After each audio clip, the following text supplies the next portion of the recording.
farmers' welfare and well-being, plant-based chili to fight climate change. For starters, our first speaker, Stefano Mannacio, project coordinator of Cobase, will demonstrate which concepts we should refer to design our vegan cities and showcase best practices as per his research. Cobase Basic Technical Scientific Association is a research and a planning organization which is constituted by a team of researchers and professionals. Since 2003, Cobase has been granted the special consultative status with the UN Economic and Social Council, which is ECOSOC. Cobase is a promoter of the project concept, electrical cities, and agro-ecological park, which is ECAP. That also focuses on how to design natural cities for the future and how to recover and adapt existing cities and discuss policy recommendations as well as implementation strategies for effective urban solutions and issues related to environment, animal welfare, energy, agroecology, mobility, and infrastructure. Currently, I have two questions in my mind. My first question is associated with why is the fight against climate change in the urban system so important? And my follow-up question is why vegan and electrical cities? I actually can't understand. We've invited Stefano Mannacio, project coordinator of Cobase, to give us some clues on how to address such a conundrum while establishing vegan cities. So, floor is yours. Thank you, Kat. Thank you, Kat, for your questions. And vegan cities, why not? This is the answer, but I go further. And why manage cities in a proper way, in a more sustainable way, is so important. Cities are affected by a local and anthropogenic climate change. And it's important to say that by 2050, this is the trend, almost 65% of people will be living in cities. So most of people, we are inside, will be, and they are, now is almost 50% inside city. And cities are affected by local climate change. So this is a part of the answer.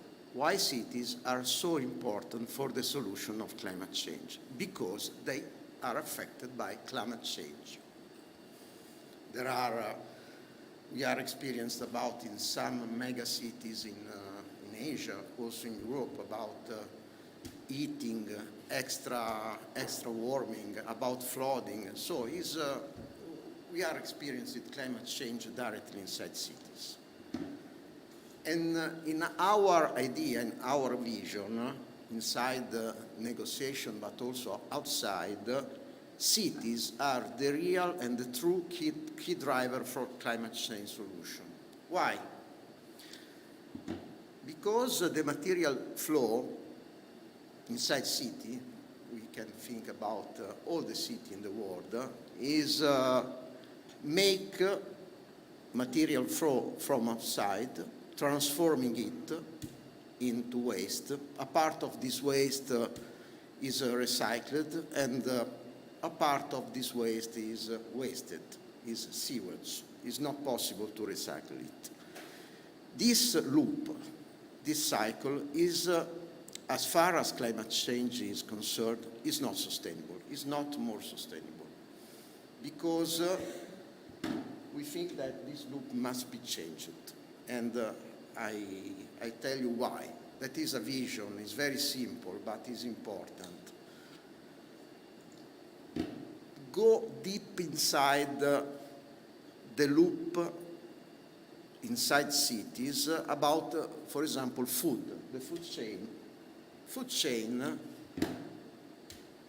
we have agriculture, factory farming, urban areas. Urban areas is the most important digester of agriculture and factory farming, intensive one. Transformation of material flow in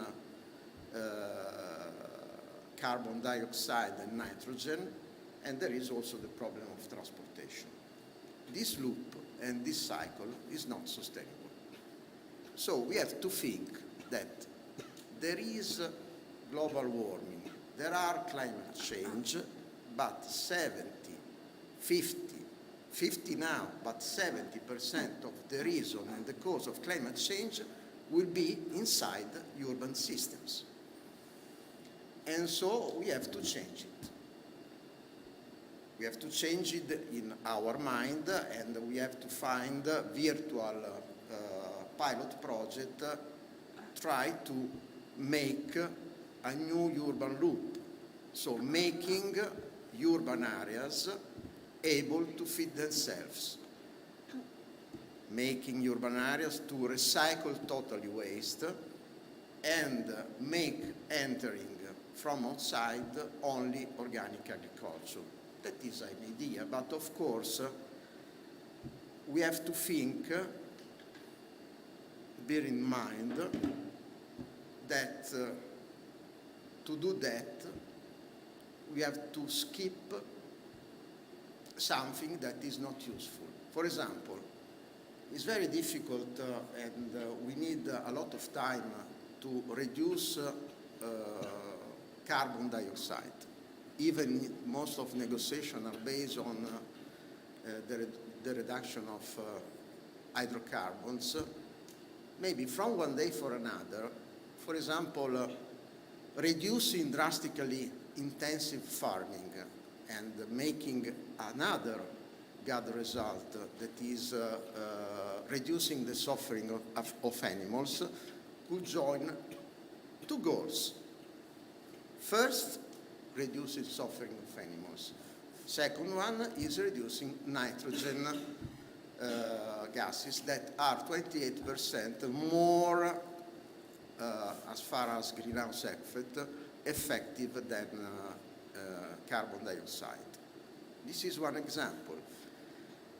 But of course there is a new cycle. A new cycle, for example, is making agriculture not 70% of food used to feed animals in intensive farming, but using agriculture in a proper way, the organic way, the starting a new cycle of economy. That means creating a wide range of factories, and we can call also industry, focus on producing organic food instead of intensive farming food. We have to be able to feed, make the city feed itself, also inside cities. And to do that, we have to organize new species of product, maybe using and cooperating with, for example, indigenous people. This is a vision.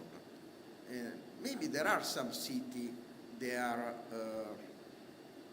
following or they are creating a part of this vision. But we are very, very, very far to do that. And why vegan cities? Vegan cities is very simple. Without intensive farming, I think the trend is the reduction of using the meat inside cities. And it's very simple. Let's think about Dubai. In Dubai, according to Sharia rules, it's almost forbidden to drink, but it works.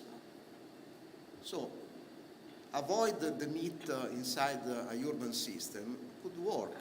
and it's better for climate change reduction, it's better for animal welfare, it's better also for the welfare of farmers. Most of them are exploited because the using of seeds produced for multinational. We will discuss about these issues. My presentation is a principle, it is a beginning for the next debate. We have to combine in our mind the idea that cities must feed themselves.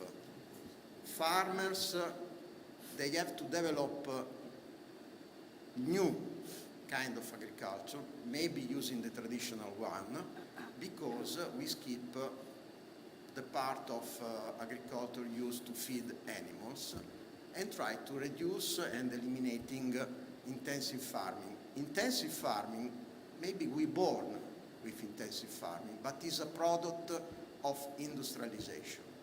1 century ago there wasn't intensive farming, so it's a product, like steam industries, like engine motors, like cars. Maybe we have to stop. And to stop means that from one day to another day, the process could be very easy to do that. Of course, politically, economically, it's very difficult, but it's more difficult to focus the idea of negotiation based only on the reduction of carbon-related compounds like petroleum, than to stop the suffering of animals, to alleviate climate change, nitrogen-oriented gases, and to make cities a place for welfare and real well-being for people inside city. So So our loop is to have urban agriculture using agroecology. We will discuss about this. Cooperation with traditional knowledge and make, I will be very fast, biodiversity entering inside city and using biodiversity not only outside but also inside the cities, because we have to consider also that point that most of people are able to create homologation, to make everything equal. But there are some people, like the traditional one, they are making biodiversity. So we have to increase the level of biodiversity inside cities, because creating biodiversity with organic agriculture, agroecology, makes cities more safe and able to afford extreme climate effect.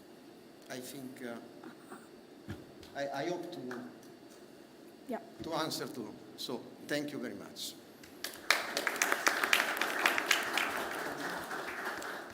Thank you so much, Stefano, for illustrating the importance and the necessity of building vegan cities.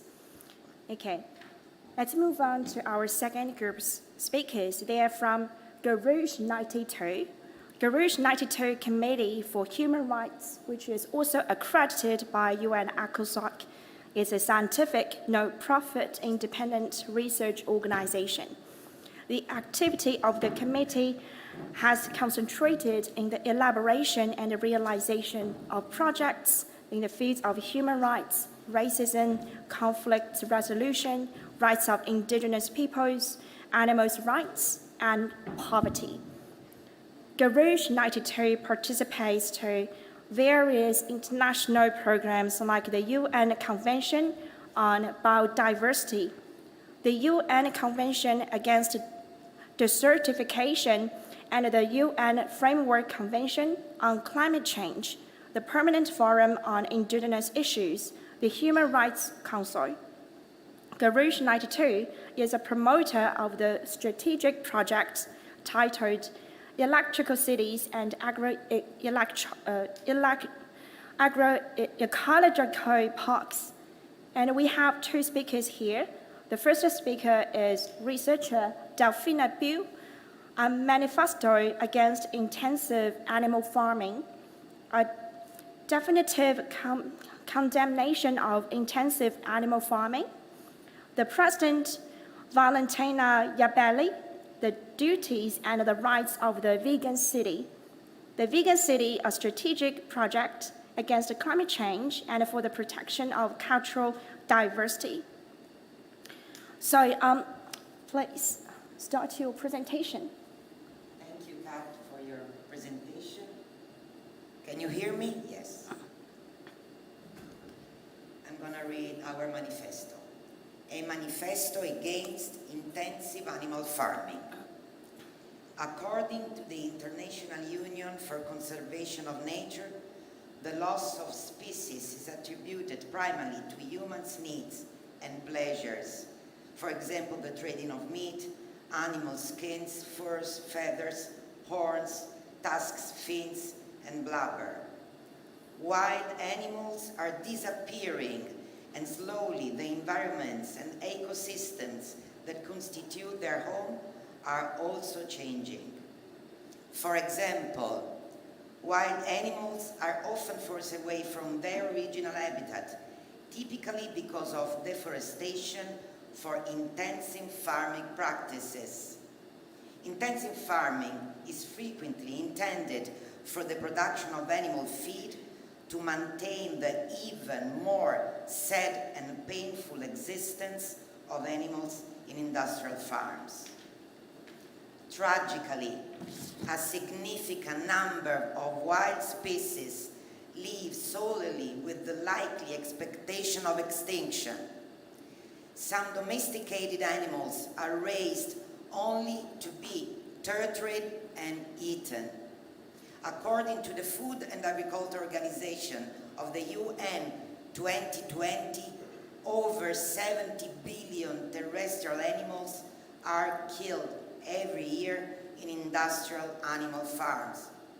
Most of the meat in the supermarket and marketplaces is provided by industrial farms. Additionally, industrial farms contribute substantially to climate change and impact on the environment and human health.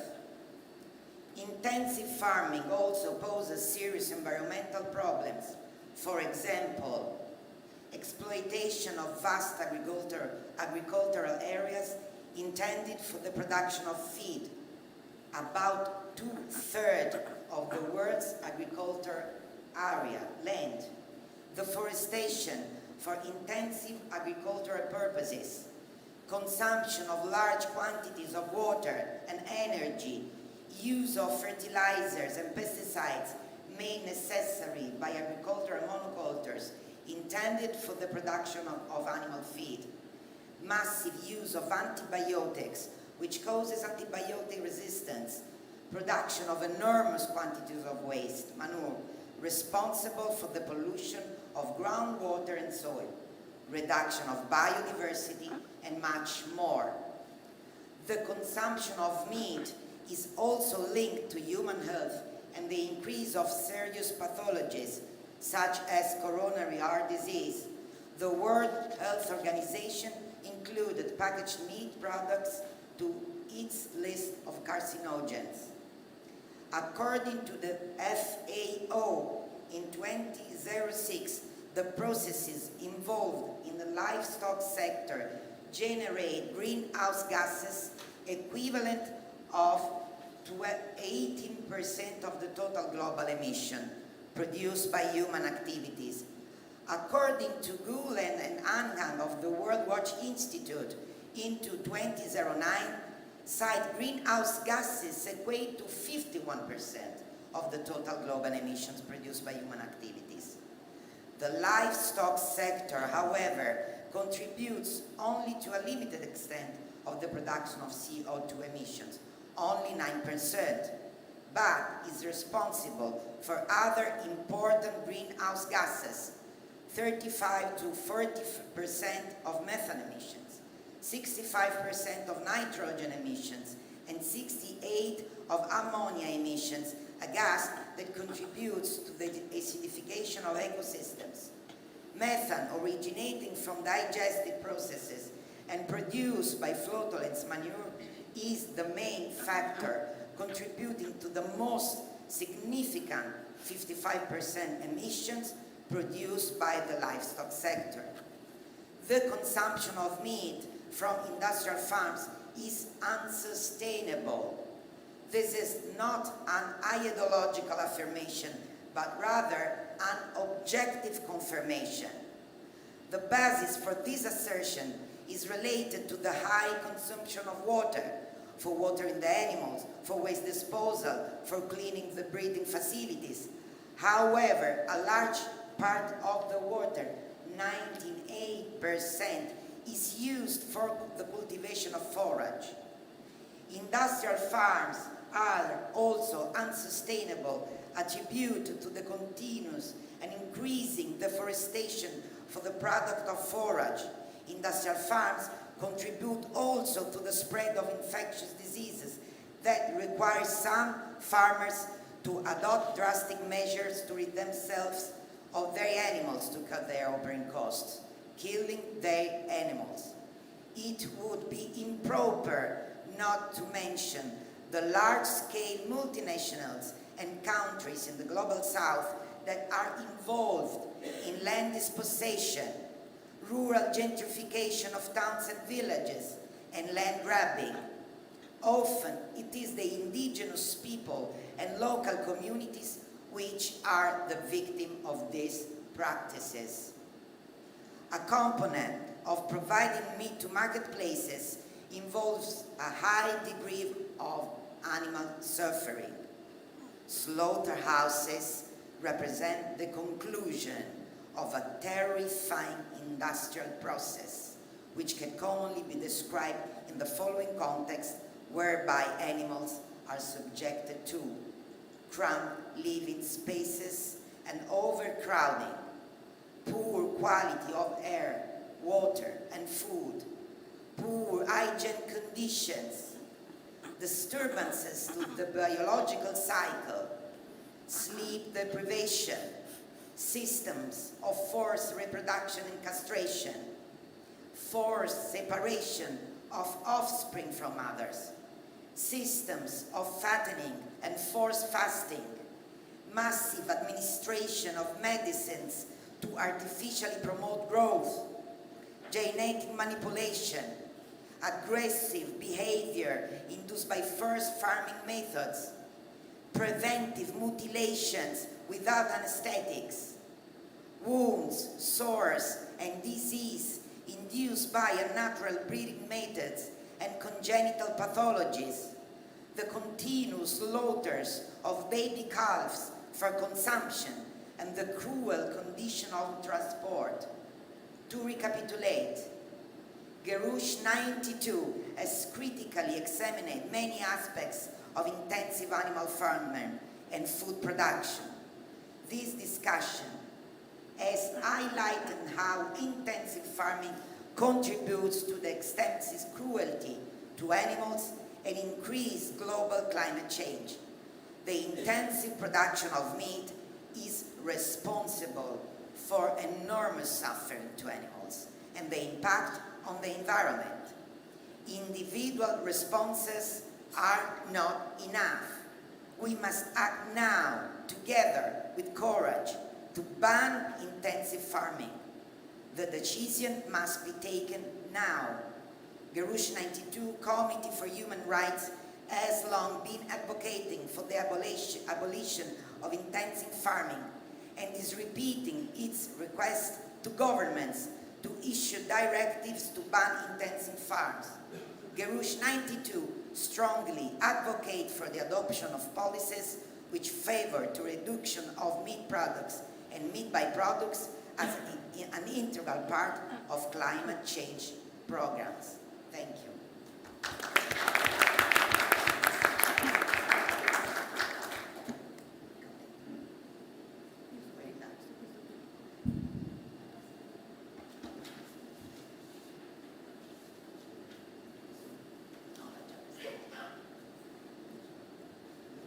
Thank you. So my presentation title is Duties and Rights of the VEG Cities. Premise: Food, the basis of survival, is a strategic part of development. Okay. I didn't do that. Sorry.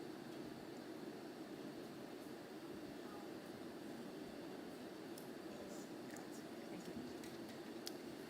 So, duties and rights of the VEC city.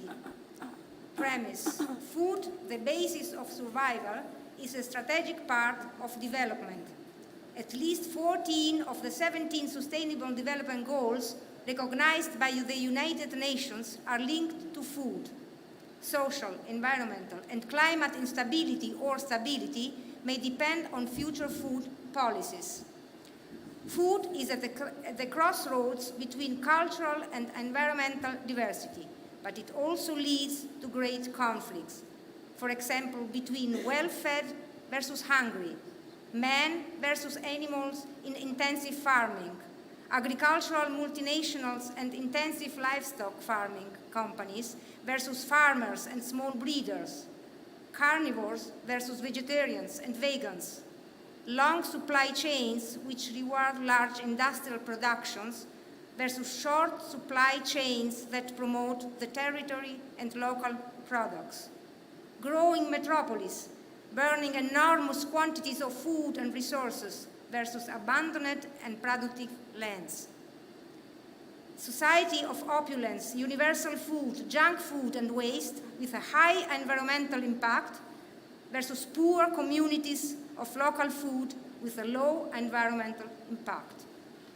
Finally, it is the conflict between those who determine and those who suffer climate change, climate migrants on the rise, fleeing for survival and suffering discrimination, violation of human rights, such as the right to life and food.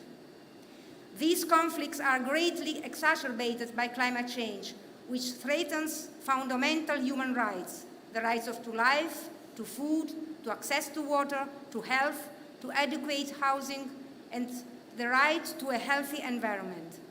Women, children, indigenous people, migrants, inhabitants of small island states are the most vulnerable group.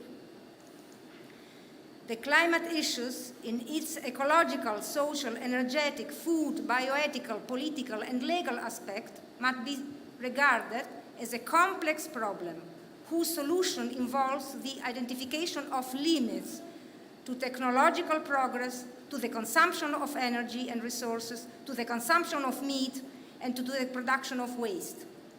With these premises, the VEC city is established here, I hope here, with the following aims: to face the climate emergency and the catastrophic effect of climate change on cities in terms of human lives, climate migration, destruction of buildings and infrastructures, destruction of movable property due to floods, storms, heat waves, droughts which could strike them. To implement international climate commitment. Within the UNFCCC, reference is made to the legally binding agreement on the climate of the Paris Conference 2015, COP21, with which each party, upon ratification, undertakes the pursuit, containment, and mitigation measures at domestic level. Within the European Union, reference is made to the Green Deal. Having proclaimed a state of climate emergency, the VEC city has the task of making sometimes drastic and unpopular decisions on food, to establish rules and regulation for climate mitigation and adaptation measures in the interest of the city and its territory, to protect the fundamental human rights of citizens, cultural diversity, animals, the environment, the landscape, and the ecosystems. These measures translate into citizens' duties and rights. So we say now, duties and rights of the VEC city. The VEC city declares itself anti-racist and against any form of anthropocentrism, species, and forced homogenization, even in the food sector. It recognizes the value of cultural diversity as a resource in resolving social, environmental, and climate emergencies. The VEC city declares itself multicultural, agro-ecological, against intensive exploitation of animals. A diet based on plants adapts to cultural diversity more than any other and contributes to combating the environmental and climate emergency. The veg city has an ideal and a propulsive charge. It puts pressure on governments and in the international community so that food takes on a significant role in the fight against climate change, which has so far been neglected or minimized by politicians and institutions, and finally becomes part of climate change agreement. The VEC city issues the following rules and recommendations. 1. The VEC city bans intensive farming from its borders, responsible for a high rate of greenhouse gases emission, enormous amounts of consumption of water, forest, soil, environmental pollution, loss of biodiversity, spread of disease, animal suffering. It follows that deforestation to produce fodder for livestock purposes is also prohibited. The VEC city prohibits the production, importation, and trade of meat, fish, milk, and eggs that come from intensive farming. The VEC city prohibits the consumption of any type of meat and fish in public places, school and university canteens, offices, hospitals, public services, and community establishments, and so on. It recommends limiting the spread of consumption of food from a long supply chain, produced in distant continents, and transported to other parts of the world for daily consumption. This food, due to transportation over long distances, is responsible for a high rate of greenhouse gas emissions. It recommends limiting consumption of intensively grown food that puts the social, cultural, and economic fabric of local farming communities around the world at risk. It recommends safeguarding traditional, specialized, non-universal dietary rules, which include endogenous diets with low environmental or climate impact. These local traditional food rules are quality systems, tasted by centuries of experience, which contribute to development, health, sustainability, and resilience against the risk of climate change. The VEC city fulfills function of social and environmental solidarity, an educational function promoting VEC culture and local and traditional food, an ecological function increasing biodiversity which leads to climate mitigation, a productive function supporting in its territory an agricultural economy functional to self-sufficiency, food in particular, at the service of the city, a cultural and social cohesion function by recovering traditional associative forms based on egalitarian rules and the collective management of land and resources, opposed to the dominant liberal, capitalist, and consumerist economic model that is devastating the planet. A political function, by putting pressure on the international community and governments to cooperate and encourage low climate impact food policies and ban intensive farming. Thank you.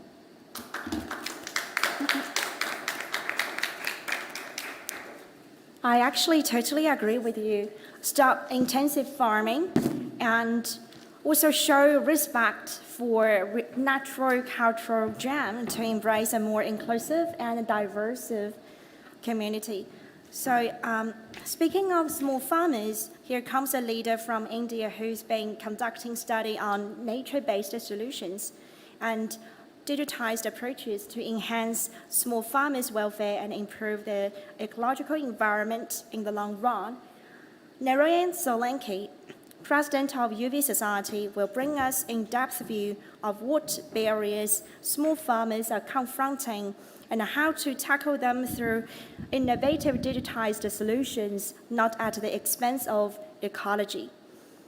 Universal Versatile Society is an Indian NGO founded in 2005 in special consultative status with UN ACOSOC and UNCCD. With state government support, UVS has taken the lead in climate capacity building education equity, public health, women empowerment, and other thematic areas of 17 Sustainable Development Goals by mobilizing global social resources for years. Narayan, please. Thank you so much, Kat.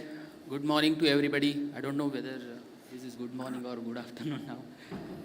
So, I'm Narayan Solanke. I'm president of Universal Versatile Society.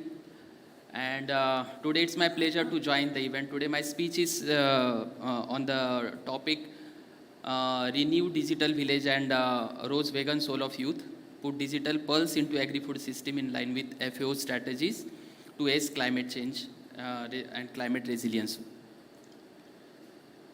My speech will focus on identifying the cross-cutting issue in agriculture faced by Indian farmers in Vidarbha region and introducing cost-effective archetypes that have been applied to experimental fields and demonstrated as a great success for future widespread duplication in South Global. Two flagship programs run by UVS are research-based mental health program and digitalized eco-village program. From this presentation, you will learn the concept and progressive achievements made from a robust agri-food system to reshape a more sustainable climate. Meanwhile, it's also a terrific opportunity to exchange thoughts on social mobilization for amplifying youth leadership, women empowerment, capacity building in the establishment of vegan cities. At last, the future goal will be highlighted to advance cultural diversity, young vegan advocacy, and rural electrification in eco-village. After thousands of efforts made to ensure climate stakeholder, a better offline in agriculture, UVS is running two flagship programs, which are namely a research-based mental health program and digitalized eco-village program respectively. As a representative among other voicing for Global South in agriculture sector, I have led a team of global talent to bring about research hub-shored mental health program as UN volunteers in coordination with academic institutions from Latin America. Okay, this is how our research journey started. Vidarbha region in Maharashtra state is an agriculture intensive region which has witnessed high farmer suicide rate for years. Poverty, insufficient government aid, unsettled climate conditions such as water scarcity, drought, and other impact factors have jointly led to soar of farmer suicide. We suspect that approximately 8,500 farmers died of suicide between 2016 to 2019, while no official government channel have ever reported the real number. Lack of information transparency and access to information, hypothetically the figure may even be higher than anticipated, so that the corresponding risks keep upsurging. Without preventive approaches and detective method, we confront the rise in environmental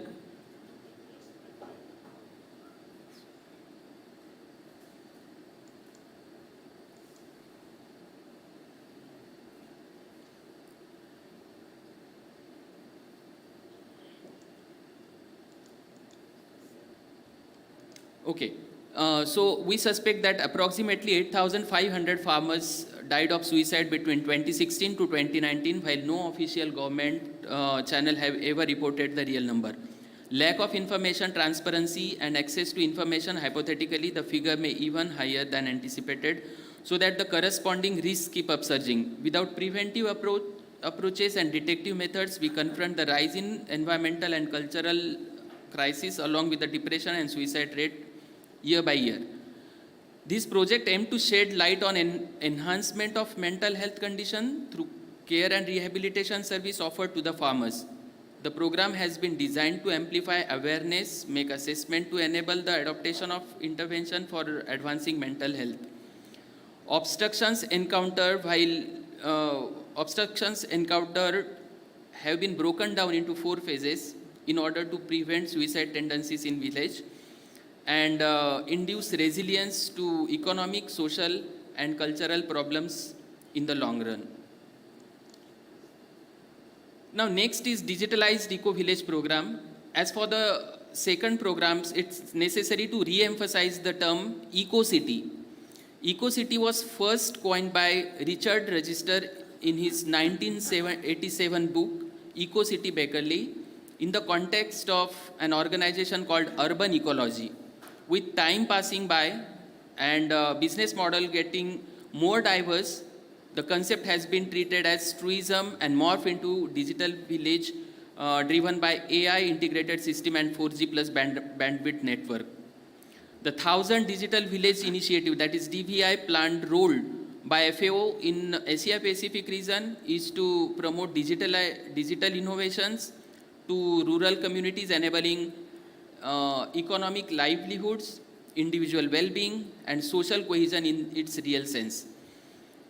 As we can observe, what has been reiterated in the headlines, digital village, agriculture technology, and drones application to upgrade the value chain of agri-food transformation system, all of them are telling us one story, that is modernizing rural villages in developing countries has been the great hot mission coincidental. India has been championing information and communication technology as a driver for growth in region since 2015. In November 2015, India offered $1 billion US credit line to promote project and support physical and digital connectivity between India and Asian countries. In 2016, India proposed setting up a regional high-capacity optical fiber network, national rural bandwidth network, digital villages in rural and remote areas, and capacity building programs. In October 2019, India planned to build 1 lakh digital villages in next 5 years. Unfortunately, the ambition was almost melted in thin air owing to COVID-19. To reignite the plan and answer the call of FAO's 4 better pillar, that is better production, better nutrition, better environment, and better life, leaving no one behind, UV Society partook in 2021 Global Agri-Inno Challenge and was selected as a finalist out of 157 teams from 35 countries. The program was also launched to enable STEM women's participation in agriculture, empower youth leadership, to dive into disruptive resolutions, and raise awareness of veganism amongst young people. Whilst constraints on traveling were lifted gradually at home and abroad, the previous endeavors will be carried forward for rejuvenating rural areas, establishing eco-villages promoted by powerful and user-friendly AI system is the intergenerational topic. The youth's potential to become future leader in calling and leading vegetarian troops is huge for greener vegan city. To achieve this, we need to mobilize all kind of social resources to carry out the plan. Now, future goals and recommendations. To further our core ideology and achieve vegan cities using collective efforts, I'd like to announce the following project that will be implemented within a global network. Vikrant, now his representative is presenting as Nisarg Foundation is one of our experienced advisor in agriculture and climate capacity building. We plan to work out resolution on efficient electrification and better plastic management for regenerative agriculture. Meanwhile, partnering with Wikifarmer, originator of e-marketplace and online library for farmers, as open resource syndication will greatly benefit broader users in the global community on the topic of climate action, food security, and environmental governance. Last but not least, to separate the wheat from chaff, how to combine the advantages of nature-based and technology-shored approaches in coordination with First Nation to tackle climate crisis facing farmers, how to transform meat eaters into vegans will be the trending in next few decades. So thank you so much for listening to me.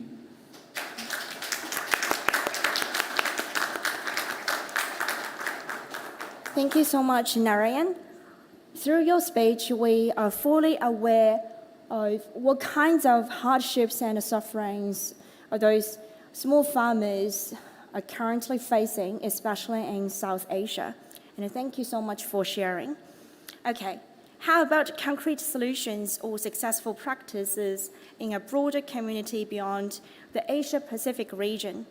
Let's pivot to EMEA region again and know more about how such perspective is proliferated in other countries.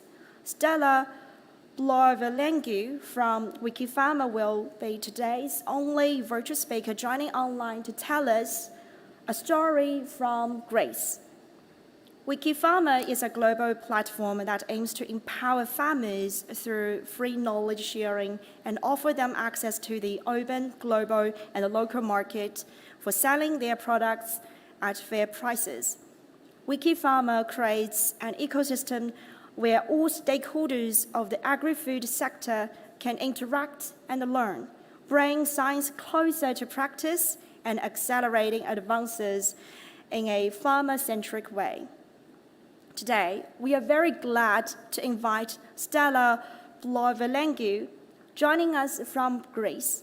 Stella Provelengiou is an Master of Plant Scientist, specialized in plant breeding, and the Senior Content Manager of Wikifarmer.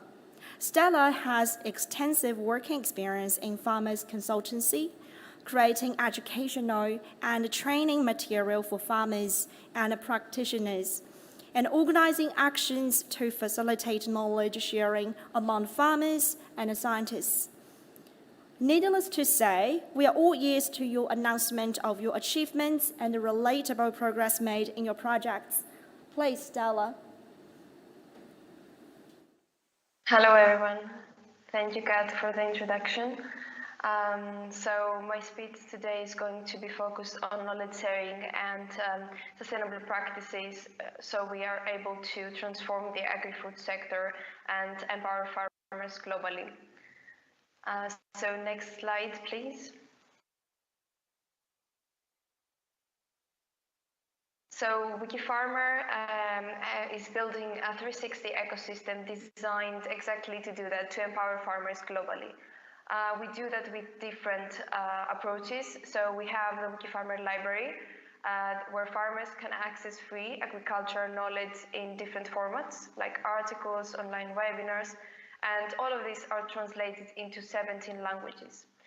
Of course, we couldn't have done all of this, and we couldn't have constantly enriched our content with high-quality entries without the help of hundreds of partners, authors, and translators from all over the world joining forces with us. Except of the library, Wikifarmer just launched the Wikifarmer Academy, where farmers can access free, complete courses in multiple languages again, and get certified from Wikifarmer to strengthen their confidence and business. And last but not least, we have the Wikifarmer Marketplace, which is one of the leading B2B marketplaces of agricultural food products with over 14,000 registered farmers until now. So farmers gain access to domestic and international markets to increase their visibility and profit, and we try to decrease the length of the value chain so we can increase the profit of the farmers. Next slide, please. So through our efforts, we try to focus and put at the equation the sustainable practices together with knowledge. And that's very important because we aim to create a product of any kind that is going to help farmers cope with the climate change. So among our actions, we try to establish constant open communication with farmers from around the world and other stakeholders of the agri-food sector. One of the actions was a questionnaire that we shared with our network, and we had a chance that 200 people from all over the world filled it in. So today I would like to focus my presentation on presenting you some of these insights. Next slide, please. So from the people that answered in the questionnaire, you will see that they're coming from all over the world, but mainly from Asia, Europe, and Africa. And half of them are practitioners, agronomists, or scientists. And you can see that 43% of them are smallholder and medium-holder farmers. Next slide. Based on their answer, we see that 95% of them, so almost all of them, said that they witness effects due to climate change in the regions and farms. And 80% of them has already actively trying to find solutions by adopting sustainable practices. Next slide, please. So it was important for us to completely understand the length and the size of the problem. So we listed some of the effects of climate change that a farmer would have to face based on discussions that we have done before with our network. So as you can see, scarcity of resources, damage from extreme weather events, high production prices that they decrease the profit for the farmers, drought, soil degradation, and other issues related to pests and diseases and decrease of quality are ranking in this graph.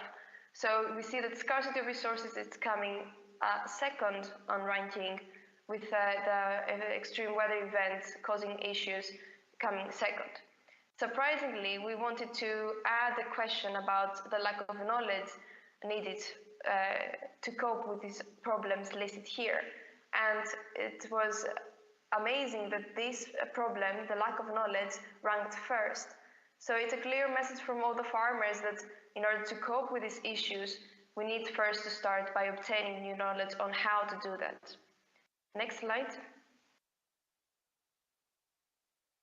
Then we try to focus on the agricultural practices that have a more sustainable aspect and are appropriate to help farmers to cope with these problems. We see that regeneration and regenerative farming and conservation agriculture are ranking first.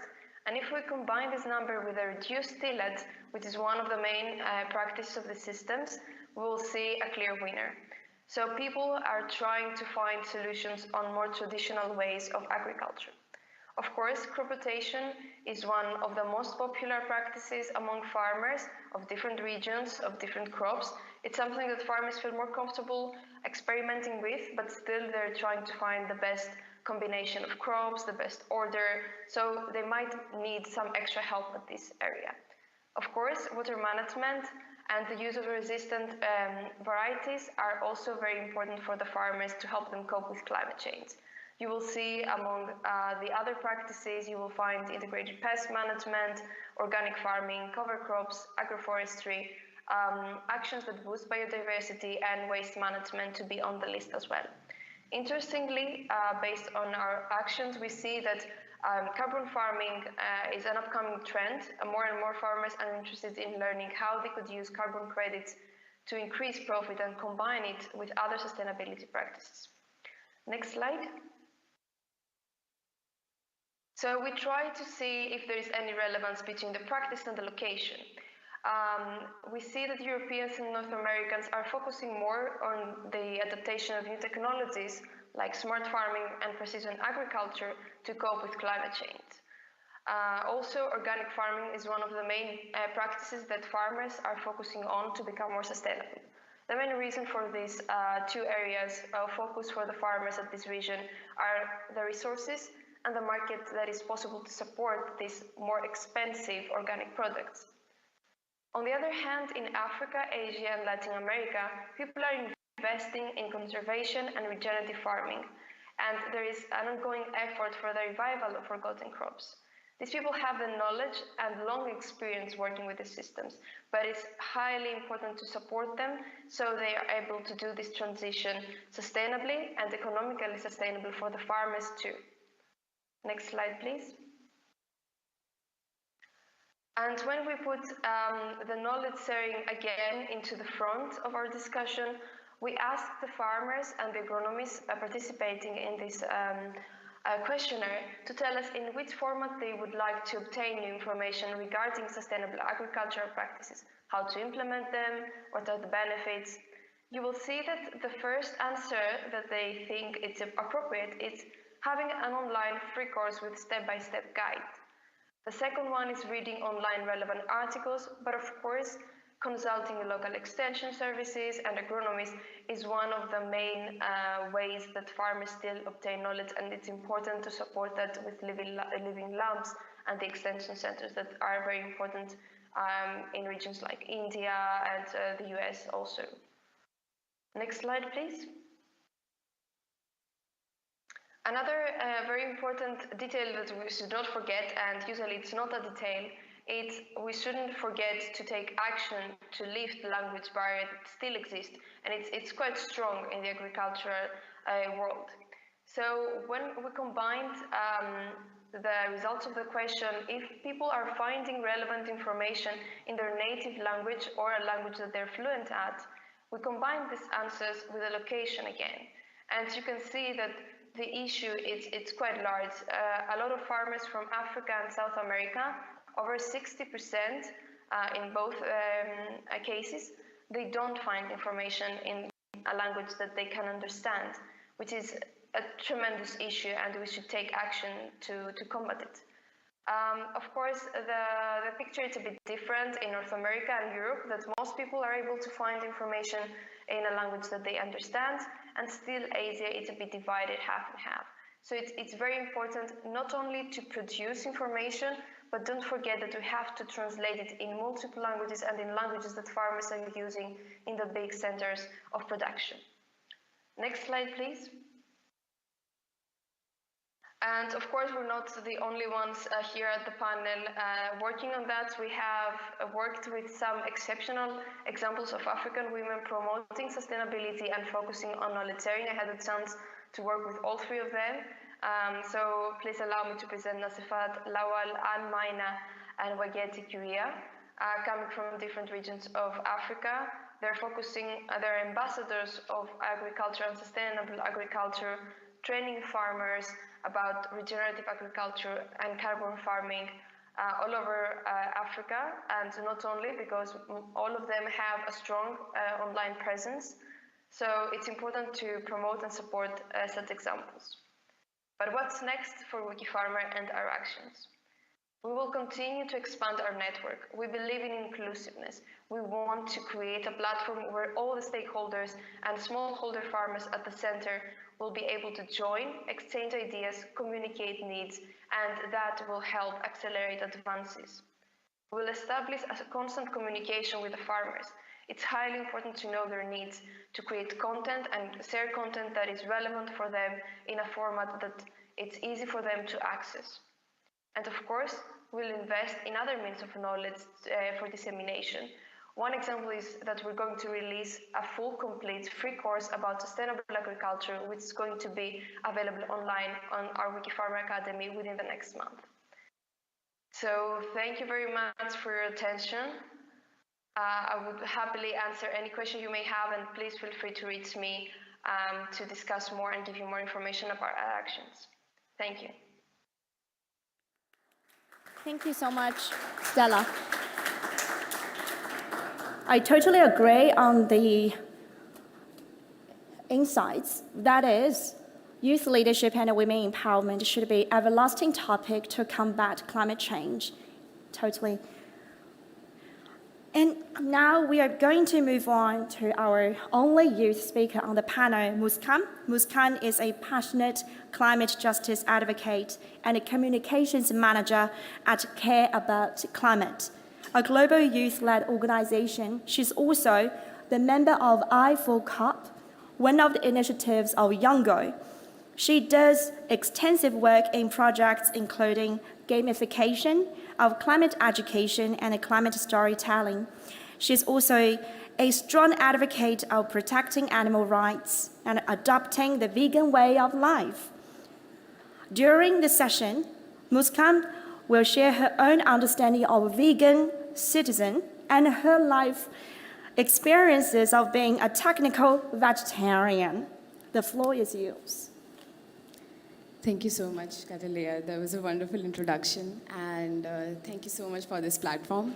It is incredible to be in this esteemed panel today, and while I appreciate this opportunity, I would have never imagined that my journey of veganism would merge to this nexus of climate change and advocacy, and I'm very, very grateful for this opportunity. So before we begin, I would like to ask you all two questions. If you could raise your hands so that I understand who am I sitting in front of today. How many of us in the audience or in the panel are vegan or consume a largely plant-based diet? That's amazing to see. And how many of you would consider veganism or at least a largely plant-based diet in the future? Okay, not bad. Thank you so much. So I am a young person from Asia, as Cataleya mentioned. I have always appreciated the practices of non-violence, which we also call the ahimsa way of life in my country, India, which essentially means refraining from violence to the planet by living a more sustainable life, adopting a vegetarian or vegan diet to not harm animals or the environment. And I truly felt that to do justice my role as a panelist here today, I would start with my story of why I turned to veganism. So before I do that, I would like to acknowledge that I am speaking from a place of privilege and an understanding that veganism isn't often embraced in parts of the world where cost of living and economic status might not allow someone to economically access vegan food, especially in their own cuisines and preferences. So whenever I'm asked the question, why am I a vegan, I have always responded with 3 major reasons in its order of priority. The first one is climate change. As we all know, the climate impacts. We've already discussed this in the panel. Second is animal cruelty, pretty straightforward. And third is health implications from consuming animal products, especially the use of antibiotics, which are pumped into animals, which go into our bodies, as we all know. So while living in the city of New Delhi, where my home has always been, my introduction to climate change almost 4 years back made me rethink of what kind of food I was consuming. And at the time, the consumption of dairy didn't seem as big of a contributor to the crisis as meat generally does. And I continued to be a vegetarian. However, the turning point came in my life with a really heartbreaking incident, which hit too close to home. So my uncle has a small dairy farm who would always keep his cattle with a lot of love, as in Hinduism, cows are worshipped and are seen as nurturers and providers of nutrition. However, one day when a mother and a calf arrived at his farm, the little calf's jaw was broken. And as you can imagine, the poor mother lost her sanity and her mind and eventually could not produce milk anymore, post which my uncle had to send both of them back. That whole experience was quite a revelation for me, that if someone as loving as my uncle, who truly does love his cattle, couldn't stay untouched of such atrocities, then what is even happening behind the closed doors of the massive dairy industry, considering India is really heavily dependent on dairy. This journey took me to rediscovering my entire way of life, and in all honesty, there is no guidebook you can follow to be a vegan in a city, especially in India. It's on the rise, but it's not really known.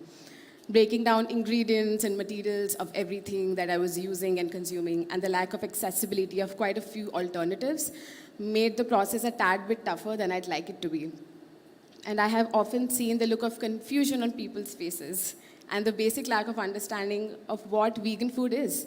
And being from the northern part of India and being brought up as a vegetarian, dairy has been a huge part of my diet, but on the other hand, most of what we eat at home on a daily basis has always been vegan in itself. So be it beans, lentils, whole grains, veggies, spices, everything in Indian cuisine is easily veganized, which is wonderful because it made the process a bit more easier for me. As a young person who has spent most of her life in a metropolitan city, the Western perspective has made veganism being often associated to be a practice for the rich. So you name it, avocados and plant-based milk and plant-based meat, which are unfortunately in my country priced higher as compared to the animal-based versions of it. And this gap in awareness has often failed for people to realize that parts of India have always embraced majorly a plant-based diet or vegetarianism from as far back as the 4th century.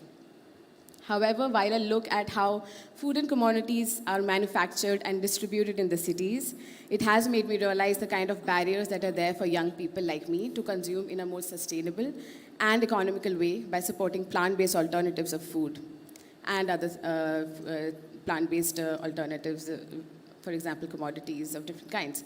So in addition to the humongous lack of infrastructure for accessibility, there are some other important things that I'd like to note.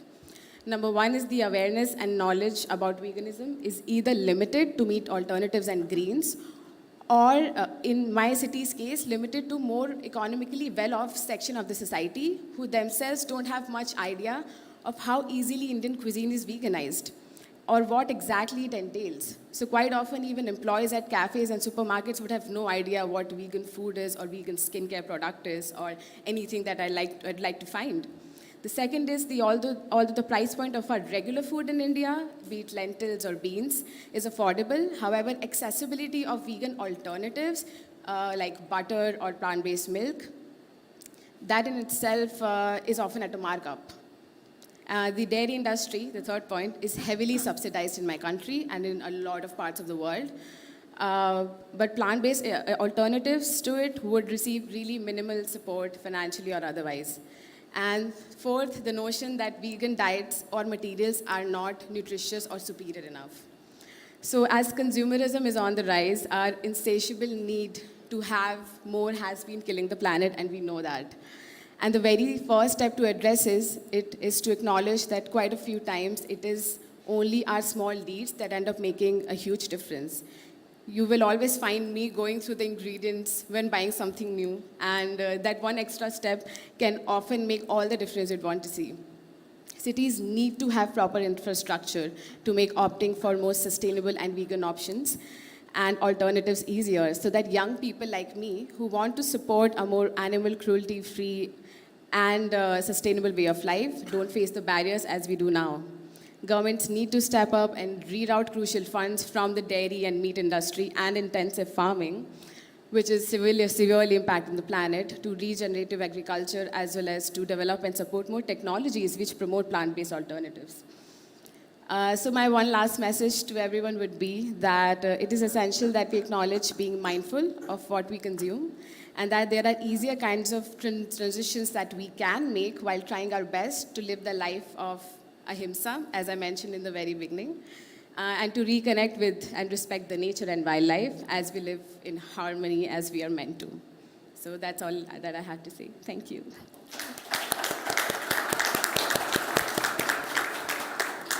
Thank you so much, Muskan. Honestly speaking, my personal decision recently made is to transform myself to be a vegetarian, but I actually don't know how to calculate how much iron I need to take from those green leaves, and maybe we need to discuss this later. And thank you so much for your presentation. Okay, here comes our spotlight moment. Nilgün Engin will announce the key findings of her research and bring us her innovative solution to address the topic. Nilgün Engin is plant-based treaty regional liaison for the MENA and a director of Climate Safe Movement.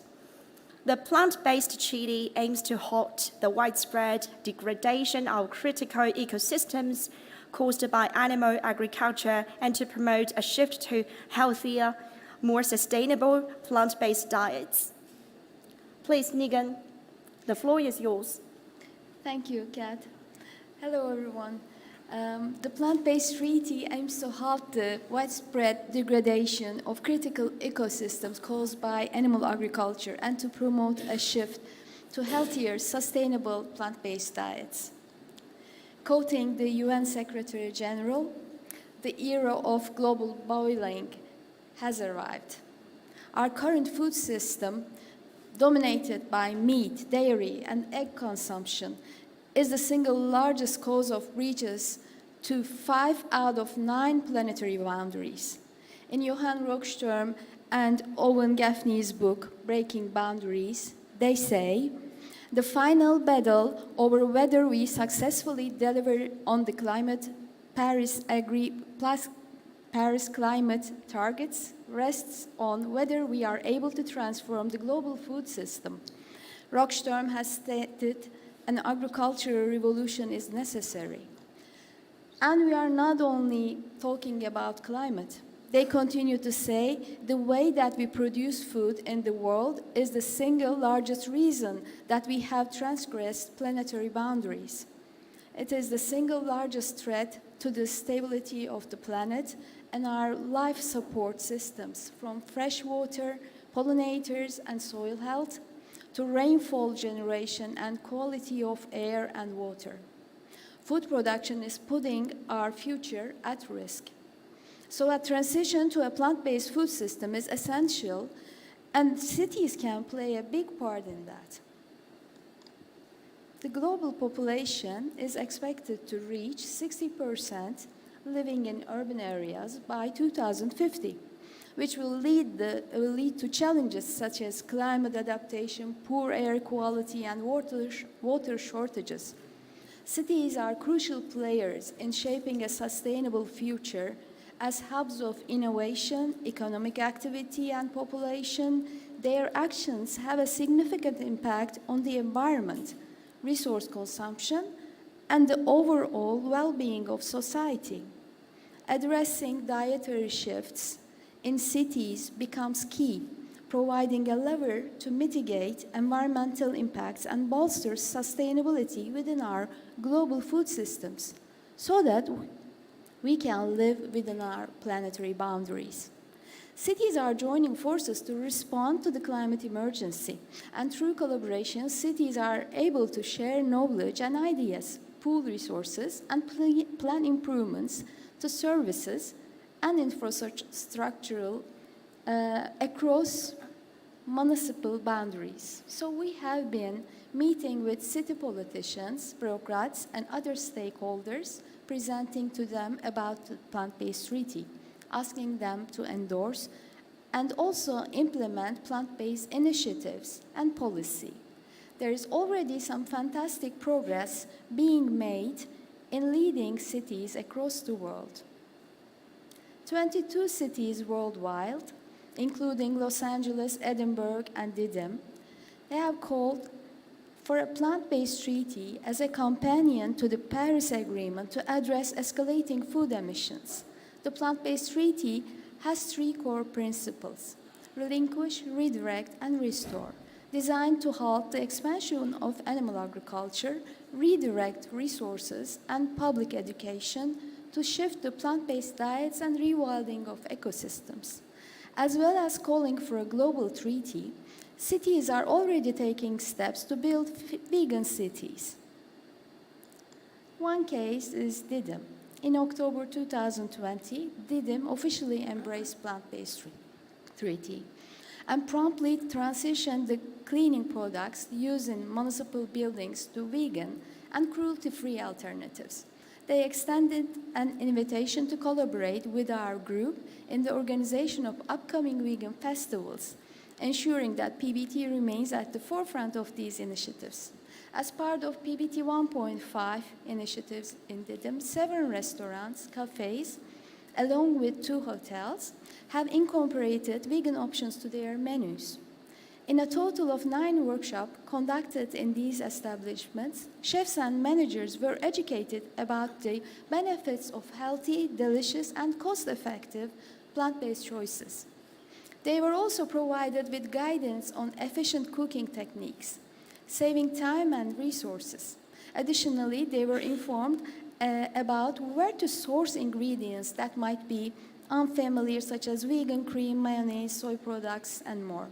Following the workshops, these businesses tailored their menus to include suitable plant-based items and proudly displayed PBT-friendly business flags on their doors, signaling to customers that plant-based food was readily available.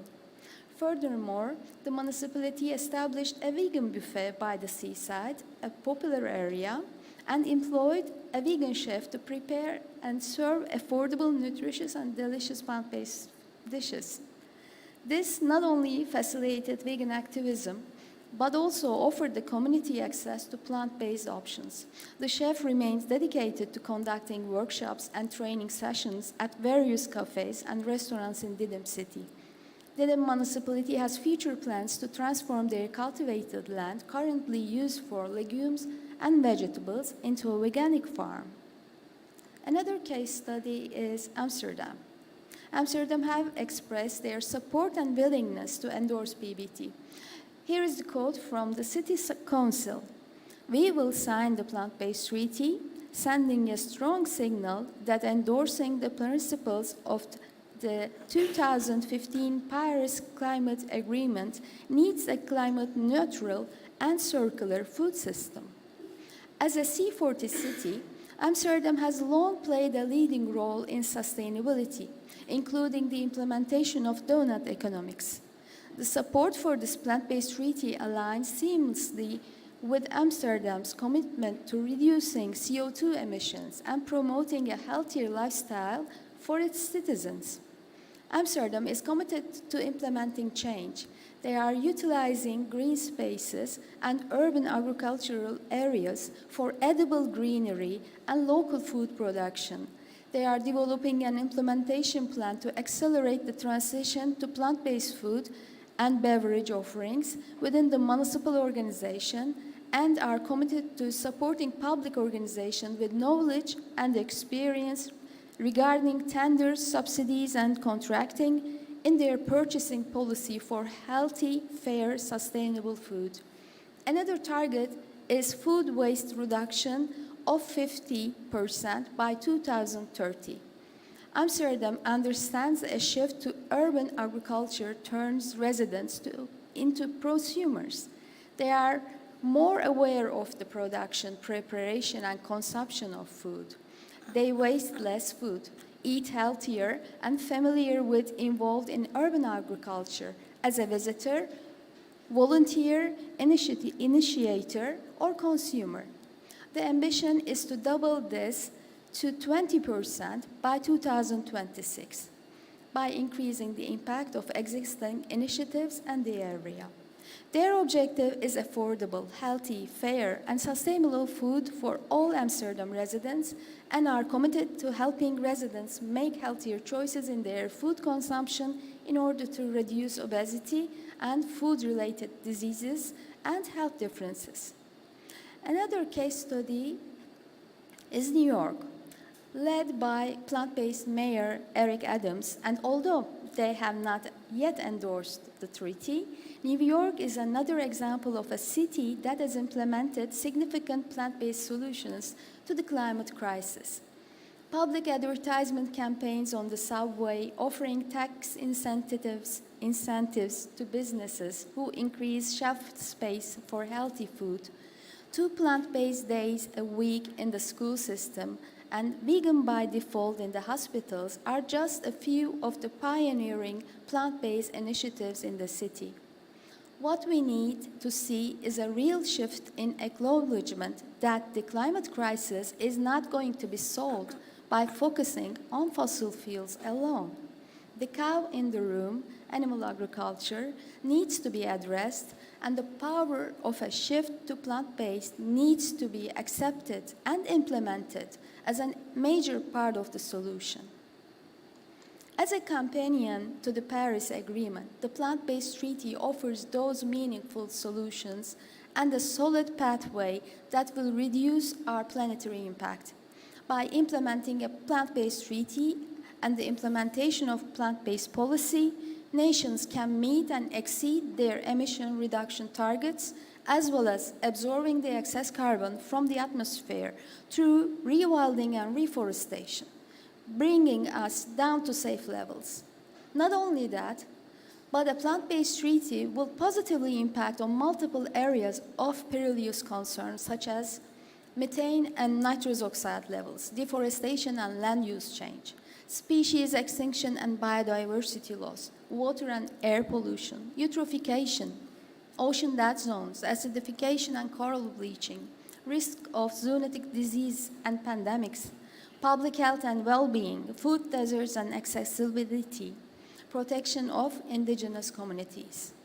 In fact, a shift towards a plant-based food system positively impacts on more planetary boundaries than any other climate solution.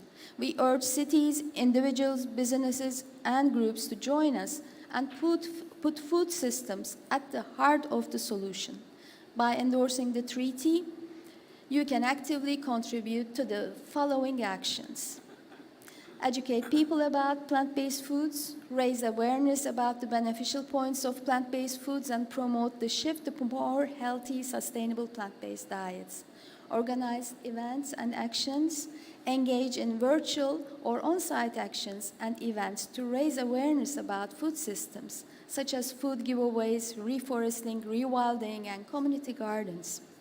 Join plant-based treaty campaigns. Participate in campaigns to promote plant-based food solutions and advocate for ending the practices of animal gifting and octopus farming. Download our recently released The Safe and Just report and share with everyone. Plant-Based Treaty has just released the Safe and Just report on vegan donut economics based on the scientific outcome from Planetary Boundaries book by Johan Rockström and Owen Gaffney. By endorsing the Plant-Based Treaty, you will join over 120,000 individuals, over 3,000 groups and businesses, and 22 cities in pressuring national governments to negotiate an international treaty that actively addresses the environmental impact of animal agriculture and promotes a shift to plant-based food systems. Your endorsement will contribute to the bottom-up pressure for governments and world leaders to take action on food systems and combat climate crisis. Be part of the global movement to promote sustainable plant-based food systems and actively combat the climate crisis. Together, we can make a significant impact on the future of our planet. Eat plants, plant trees, endorse the Plant-Based Treaty. Thank you.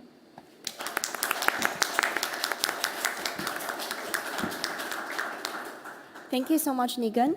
Due to the time commitment, we will only have the time for one question from the broad audience. If you have any questions or concerns, please feel free to raise your hand. Just one question. Please go ahead.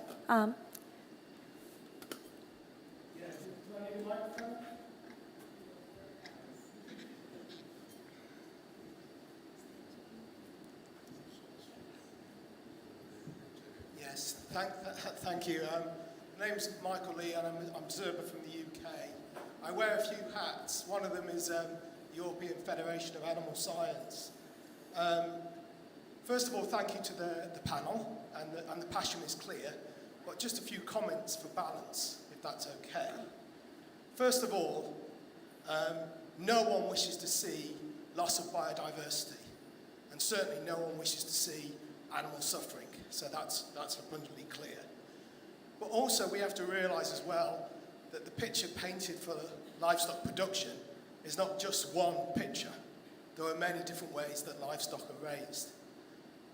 The picture that was given about palm oil plantation production, we have to remember palm oil's massive increase in production was driven by the removal of tallow from human diets, seeking a plant alternative to an animal-sourced oil, and the huge impact that's had. So we must be very aware that plant-based alternatives are not always environmentally benign and not always the most environmentally directed. Vegan cities will cause mass malnutrition. There's data which is clearly provided from the UK, for example. My background is a nutritional biochemist.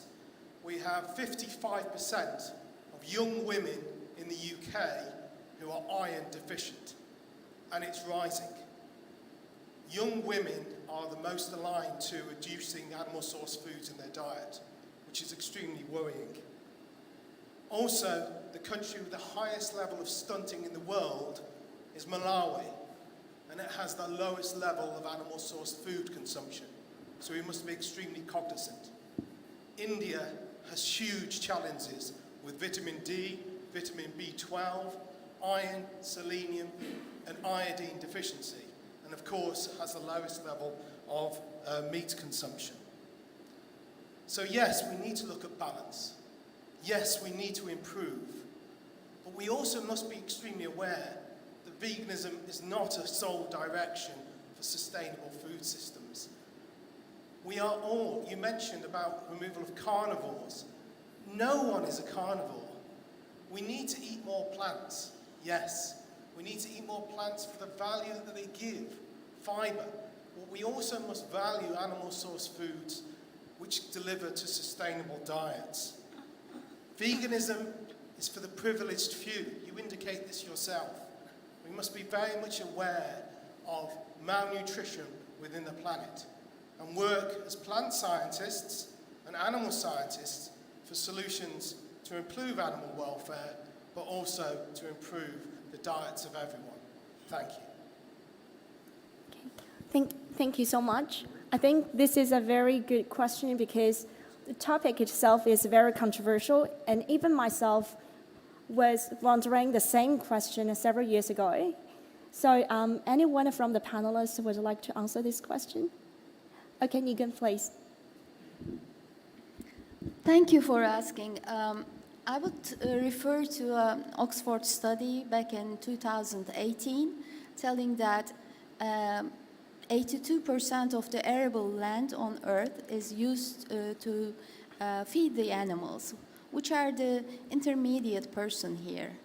And yet, we receive only 18% of the calories needed and 38% of the proteins. So this leads us to the question that why don't we directly eat the source? Livestock don't consume byproducts, part of the circular food system. If you believe for 1 second that our farmers sell their crop, feed instead of food, then you're economically it's crazy. If you can grow a crop to feed humans, of course you sell human food. But livestock predominantly consume byproducts. That's where the 82% comes from. I agree, there are some issues. Soya is an issue. Totally agree. Palm oil, for example, is different for human diets. Livestock eat palm kernel, a byproduct from that. So the data coming from the Oxford group, and I've seen it, in totality, it doesn't consider byproduct consumption. Livestock are critical for a circular food system. We are also not only talking about nutrition, but the future of the humanity. I mean, under these circumstances, there will be no proper land to grow any crops, no fresh water, if we continue to use them for animal agriculture. I mean, the planetary boundaries are already exceeded 5 out of 9, and they are all related with animal agriculture. The crop itself is sufficient enough to feed 10 billion people. Since both of the parts are very interested in this topic, I think due to the time, we can definitely jump into the conversation again outside of this side event room. I myself, with a critical thinking mind, I would love to invest my time and energy into the conversation again. So thank you so much for everyone. Our guest speakers and audiences, I really appreciate your time, energy, knowledge sharing session. And we will see you again, and thank you so much.